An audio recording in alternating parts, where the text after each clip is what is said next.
আসলে আমার এই ঘরে মুরগি আসছিল না, মুরগি আসছিল আমার ওই যে ঘরে, ওই যে টিনের ছাবড়া, একটা টিনের ছাবড়াতে আসলে আসলে ওই খামারে চোর ঢুকছিল।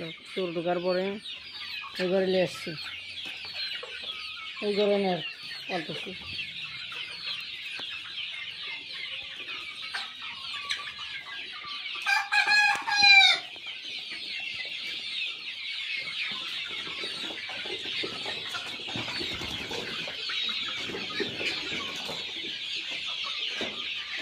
সব যে কলা গাছ, তারপরে অমিতা ঘাস, আরও ভাত, দানা, অনেক রকমের খাদ্য মিশাই দিই।